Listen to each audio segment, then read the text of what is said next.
Word of God today 3-ാം മണിക്കൂർ. പുറപ്പാട് പുസ്തകം 12-ാം അധ്യായം 24 മുതൽ വാക്യങ്ങൾ. ഇത് നിങ്ങളും നിങ്ങളുടെ സന്തതികളും എക്കാലവും ഒരു കൽപ്പനയായി ആചരിക്കണം.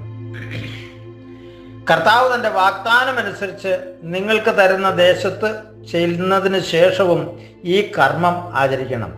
ഇതിൻ്റെ അർത്ഥം എന്തെന്ന് നിങ്ങളുടെ മക്കൾ ചോദിക്കുമ്പോൾ പറയണം, ഇത് കർത്താവിന് അർപ്പിക്കുന്ന പെസഹ ബലിയാണ്.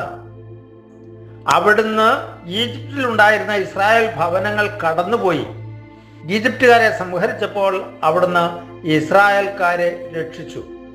പ്രിയമുള്ളവരെ, ഇത് ദൈവത്തിൻ്റെ ഈ പ്രവർത്തികൾ നിങ്ങൾ ഇവിടം വിട്ടുപോയി ഞാൻ തരുന്ന ദേശത്ത് താമസിച്ചാലും അവിടുന്ന് മുന്നോട്ട് പോയാലും തലമുറകൾ കൈമാറി കൊടുക്കേണ്ട ഒരു ദൈവ ആശ്രയ ബോധത്തിലേക്ക് വിരൽ ചൂണ്ടുകയാണ്. കാരണം ഇസ്രായേൽക്കാരുടെ നിലവിളി കേട്ട് ഇറങ്ങി വന്ന കർത്താവ് എന്നിട്ട് ഈജിപ്തിലെ മക്കളുടെ ആദ്യജാതന്മാരെ കൊന്നിട്ട് തൻ്റെ മക്കളെ വീണ്ടെടുക്കുന്ന ദൈവത്തിൻ്റെ സ്നേഹത്തിൻ്റെ പ്രത്യേകത, തൻ്റെ മക്കളോടുള്ള ദൈവത്തിൻ്റെ സ്നേഹത്തിൻ്റെ ആധിക്യം ഇവിടെ വ്യക്തമായി അടുത്ത തലമുറ മനസ്സിലാക്കിയിരിക്കണമെന്ന് ദൈവം ആഗ്രഹിക്കുകയാണ്.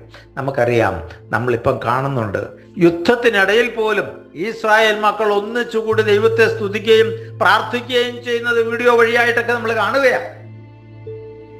ഇതൊക്കെ നമുക്ക് ഉത്തമ മാതൃകയാകേണ്ടതാണ്.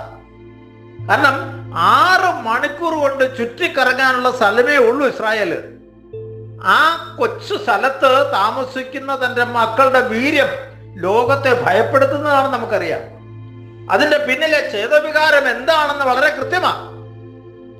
യഹോവയായ ദൈവത്തെ ആരാധിക്കുന്ന മക്കളാ. ഇതിന്റെ കൈമാറല് അവര് ആ കാലഘട്ടത്തിൽ ഈജിപ്തിൽ നിന്ന് പോകുന്നത് മുതൽ ഇന്ന് വരെയും ആ കൈമാറൽ നടത്തിക്കൊണ്ടിരിക്കുകയാണ്.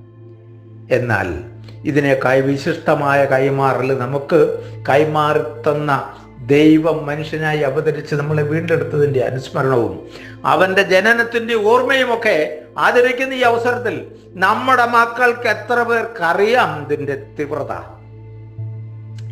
പ്രിയമുള്ളവരെ, വിശുദ്ധനായ ജോൺ പോൾ രണ്ടാമൻ മാർപ്പാപ്പ കുടുംബങ്ങൾക്ക് ഒരു കത്ത് എന്ന തൻ്റെ ലേഖനത്തിൽ ഇങ്ങനെ പറഞ്ഞു വെക്കുന്നുണ്ട്, മതബോധനം എന്നത് വിശ്വാസ പരിശീലനമാണ്, അത് നൽകുക എന്നത് മാതാപിതാക്കളുടെ കടമയാണ് എന്ന്.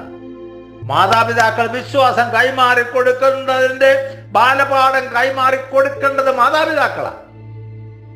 അവിടെ വീഴ്ച വരാതിരിക്കാൻ പ്രത്യേകം നമ്മൾ ശ്രദ്ധിക്കേണ്ടതുണ്ട്.